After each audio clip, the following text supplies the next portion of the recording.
Good afternoon, everyone. I'm Dr. Ratanpal Singh Randhawa, Assistant Professor in Chemistry at Khalsa College, Patiala. My topic of presentation is nuclear magnetic resonance spectroscopy. So, the objective of my topic would be principle of NMR equivalent and non-equivalent protons, identification of compounds, unknown compounds by using NMR, and it will be covered with protons initially, and then the advanced version will be C13. So first of all, would like to explain the instrumentation. In the instrumentation, we can clearly see the picture representing the sample at the center, and the magnetic field is perpendicularly applied, and there is a receiver, there is an amplifier. So there is the amplifier is the amplification of the signal received from the vibrating proton present at the center of the instrument. So what happens, the radio frequency range is also applied with the variable magnetic field, and a vice versa, with fixed magnetic field and variable frequency is applied such that to have a signal, and which signal is recorded in the form of a pulse in the computer.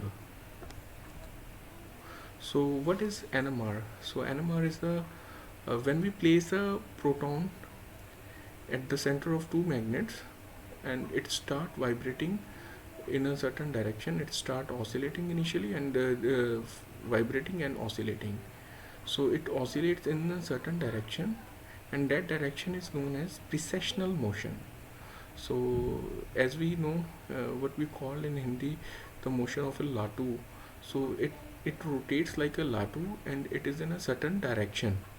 So you keep on rotating, and it is rotating at certain frequency, and we allow to fall a radio frequency in that region. So when we found a vibrating frequency and radio frequency matching, means resonating frequency is there, the proton will gain energy and flip to the higher energy state.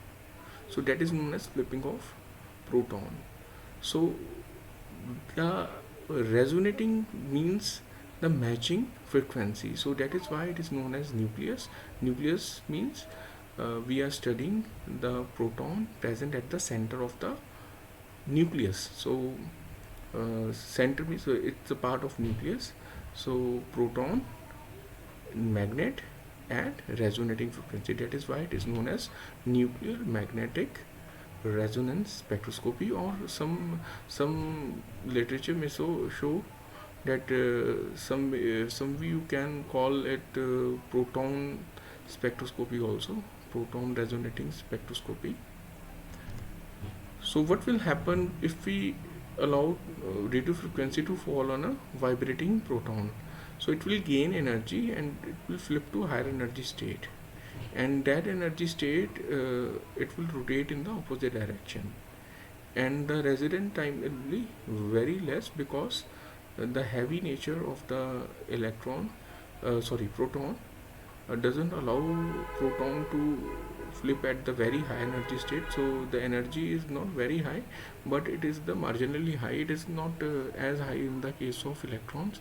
So if we study electrons with the same technique, so it is known as electron resonance spectrum. So it is ESR technique, where the unpaired electron and the free radicals can be or positive charge.